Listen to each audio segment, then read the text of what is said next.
Everyone, इस video में हम लोग पढ़ेंगे एक topic which is curriculum evaluation and curriculum change.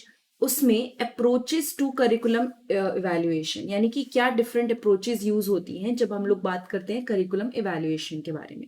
ठीक है, सबसे पहले तो जो करिकुलम इवैल्यूएशन है उसको करने के लिए अप्रोचेस जो हैं वो अलग अलग तरह से डिवाइडेड है। तो the first approach is scientistic and humanistic approach, जो हम पढ़ेंगे। Cronbach has identified two approaches to evaluation, the scientific ideal approach and the humanistic ideal approach. तो Cronbach जो हैं उन्होंने दो तरीके की अप्रोच डिस्कवर करी, ठीक है, इवैल्यूएशन के लिए। एक तो साइंटिस्टिक है, दूसरी है humanistic. The scientific advocates experimentation and the humanistic and does not have faith in experimentation. तो जो साइंटिस्टिक है, नाम से पता चल रहा है, वो क्या शो करता है कि हम फोकस करें एक्सपेरिमेंटेशन पे। लेकिन जो ह्यूमनिस्टिक है वो कहता है कि we do not have to focus, हमें ज्यादा जरूरत नहीं है एक्सपेरिमेंटेशन की। बहुत डिटेल में आपको डिफरेंस दोनों का भी समझ में आ जाएगा। तो पहले जो अप्रोचेस ऑफ करिकुलम एवोल्यूशन में फर्स्ट टाइप जो पढ़ने वाले हैं, that is scientistic and humanistic approach.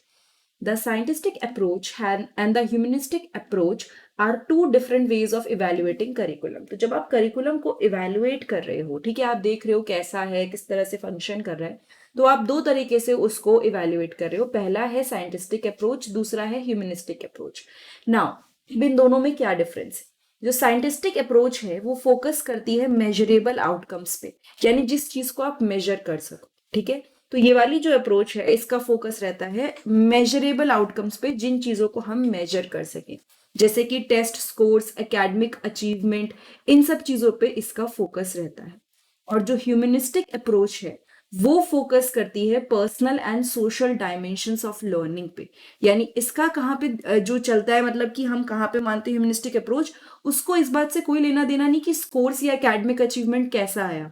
वो ये देखेगा, ये वाला जो अप्रोच है, कि बच्चे ने कितना सीखा। तो ये देखेगा बच्चे का पर्सनल पॉइंट ऑफ व्यू कि बच्चे ने कितनी चीजें, मतलब पर्सनली कितना ग्रोथ किया, सोशल डायमेंशन उसके कैसे बेटर हुए, उसकी क्रिटिकल थिंकिंग कैसी हुई, उसके कम्युनिकेशन स्किल्स कैसे हुए, पर्सनल वैल्यूज कैसी हुई। तो दोनों में आपको पहला डिफरेंस तो समझ में आ गया होगा कि जो साइंटिस्टिक अप्रोच है वो स्कोर्स एंड एकेडमिक अचीवमेंट पे फोकस कर रही है, और जो ह्यूमनिस्टिक अप्रोच है वो social skills, communication skills, personal values, इन चीजों पे फोकस कर रही है। Then come methodology. Scientistic approach क्या करती है, क्वांटिटेटिव डाटा यूज करती है एंड स्टेटिस्टिकल एनालिसिस यूज करती है टू इवैल्यूएट द करिकुलम। तो इसमें हमने क्या करा, क्वांटिटेटिव डाटा लिया, यानी कि कितने नंबर्स हैं, क्या है, हमने इन चीज को ये लेके इवैल्यूएट करने की कोशिश करी।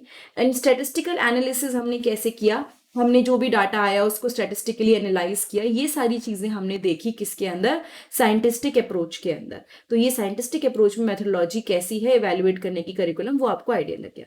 ह्यूमनिस्टिक अप्रोच क्या करता है, वो यूज करता है qualitative data and subjective feedback such as interview and observation. तो वो यहाँ पे इस बात पे नहीं देखता कितने नंबर आए, कितना एनालिसिस हुआ, नहीं, वो कुछ और चीजों के थ्रू एग्जामिन करेगा, जैसे कि इंटरव्यूज एंड ऑब्जर्वेशन, इस सब से पता लगाने की कोशिश करेगा कि करिकुलम कैसा फंक्शन कर रहा है। So that is the second difference between the scientistic and humanistic approach, right. Values पे आ जाते हैं। साइंटिस्टिक अप्रोच जो है वो वैल्यू करती है ऑब्जेक्टिविटी, कंट्रोल एंड प्रेडिक्टेबिलिटी की। ठीक है, मतलब कि क्या हो रहा है, हर एक चीज साइंस से रिलेटेड है, कितना है, कैसे हुआ, प्रेडिक्टेबिलिटी किस तरह से हुई, क्या गोल था। लेकिन ह्यूमनिस्टिक अप्रोच की वैल्यू है कि वो वैल्यू करता है सब्जेक्टिविटी को, एम्पैथी को, पर्सनल एक्सपीरियंसेस को, इन सारी चीजों।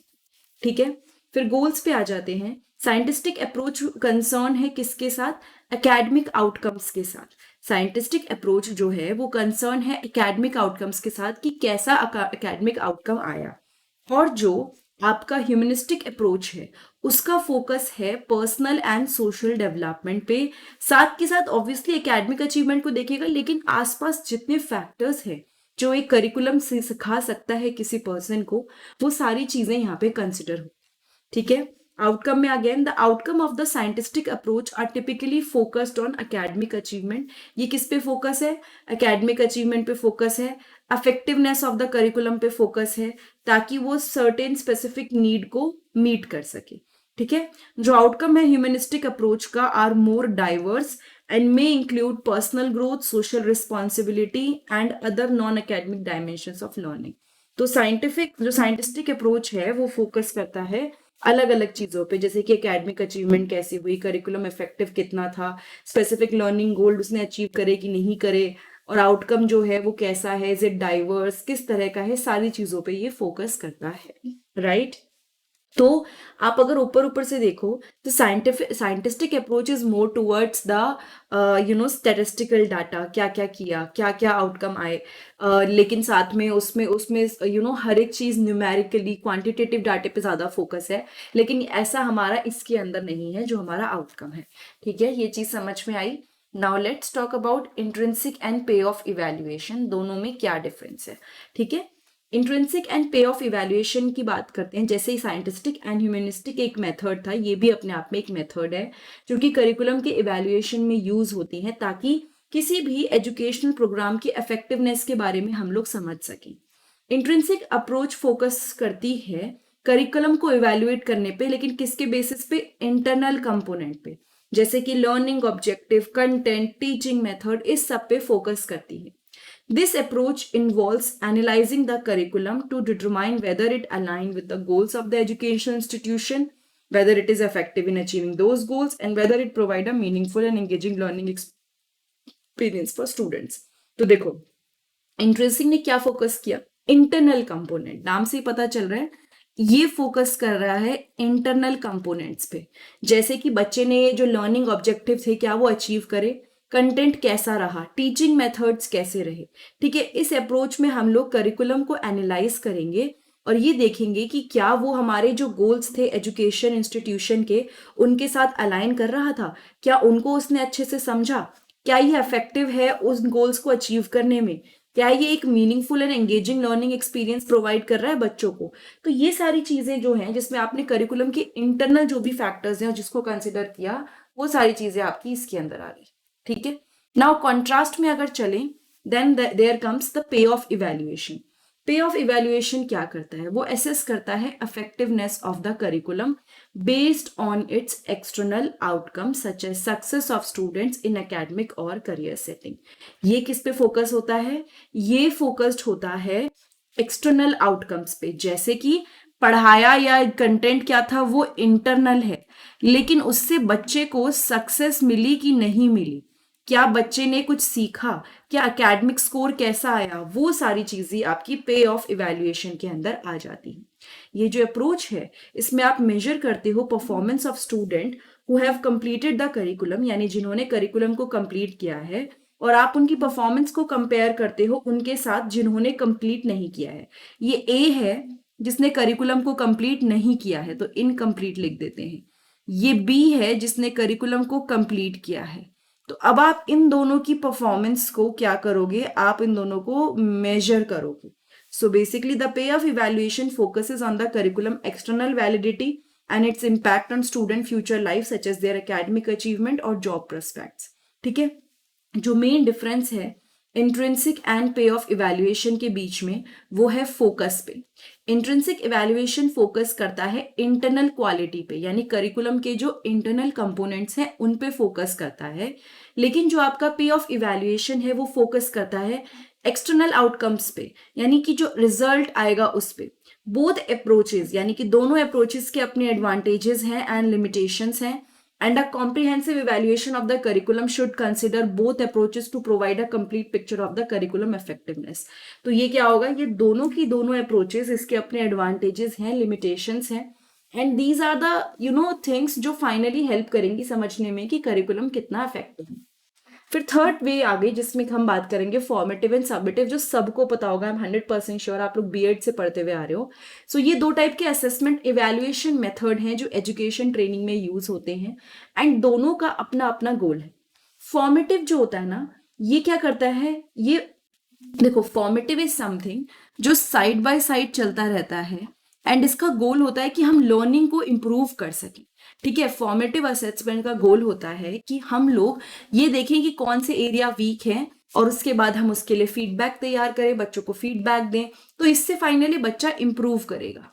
ठीक है, that is with the formative evaluation.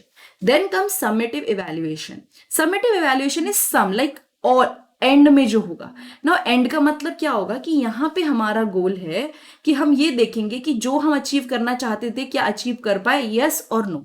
इसमें फीडबैक वगैरह का इतना स्कोप रहता ही नहीं है, क्योंकि वो सारी चीजें फॉर्मेटिव असेसमेंट में हो जाती हैं। सपोज आप छोटी क्लासेस में एग्जाम्पल ले लीजिए, आप 8th क्लास में हैं।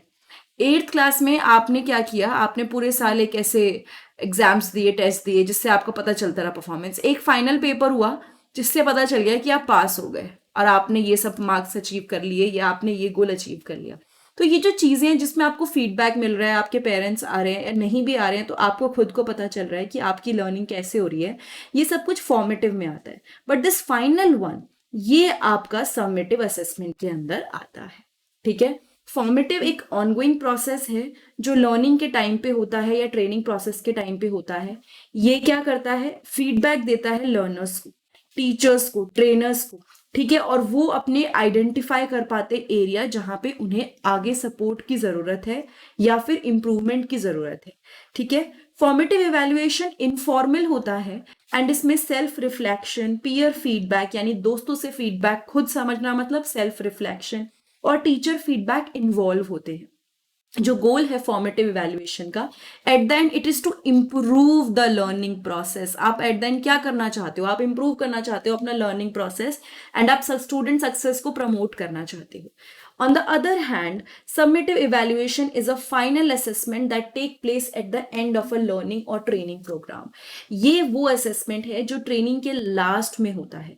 ठीक है, that take place at the end of the learning or training program, and इसका जो पर्पस है वो है to evaluate the overall effectiveness of the programme. पूरे पर्पस देखना है कि जो आपने प्रोग्राम लिया, जो आपने पढ़ाई करी, क्या वो इफेक्टिव थी, क्या आपको उससे कुछ फायदा हुआ, क्या सारे ऑब्जेक्टिव्स वो अचीव हो गए जो आप करना चाहते थे।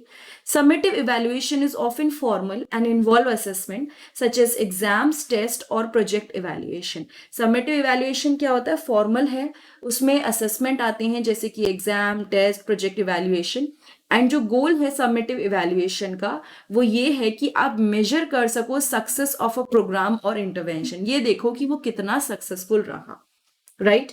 अगर मैं समरी में देखूं, formative evaluation is ongoing and design to improve learning.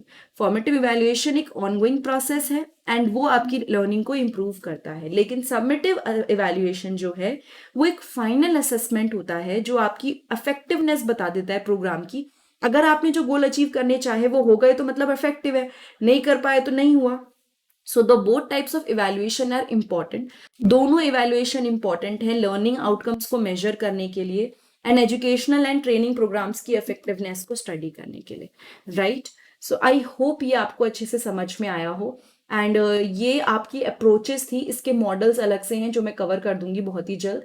तो ये अप्रोचेस थी जब आप करिकुलम को इवैल्यूएट करना चाहते हो कि कैसा है, किस तरह से फंक्शन कर रहा है, क्या सही फंक्शन कर रहा है, इंटरनली एक्सटर्नली आप हर एक चीज देखना चाहते हो, तब ये आपका अप्रोचेस काम आती है। नाउ ये वीडियो अगर आपको अच्छी लगी तो चैनल को सब्सक्राइब जरूर कीजिएगा, और साथ ही साथ आप इस चैनल को अपने दोस्तों को भी शेयर कर सकते हैं एंड बेल बटन जरूर प्रेस कीजिएगा ताकि आपको पता चल जाए जैसे मैं वीडियो अपलोड करूं। एक इंपॉर्टेंट चीज, आप लोग ना सारी वीडियोस जो भी मैंने अभी तक कवर करी हैं सारी आपको मेरे चैनल पे प्लेलिस्ट में मिल जाएंगी। आप लोगों की सुविधा के लिए मैंने उसको बिल्कुल अलग अलग फोल्डर में अलग अलग सब्जेक्ट के नाम से पूरा अच्छे से डाली हुई है, तो आप वहां पे जाके इसको चेक कर सकते हैं। एंड मोस्ट इम्पॉर्टेंटली, अगर आपको कोई भी वीडियो नहीं मिल रही है आप नीचे कमेंट बॉक्स में कमेंट कीजिएगा। साथ के साथ आप वेबसाइट विजिट कर सकते हैं for all the important information and articles, नीचे डिस्क्रिप्शन बॉक्स में लिंक है। और बहुत ही जल्द मैं कोशिश कर रही हूँ कि बुक इसकी बना दूं जो सारे नोट्स एक साथ आपको अच्छे से मिल जाएं। तो लेट्स सी वो कब तक होता है, तब तक के लिए you can visit the website and also the channel, मतलब सारी videos. Thank you so much, have a nice day, I will see you next time in the next video.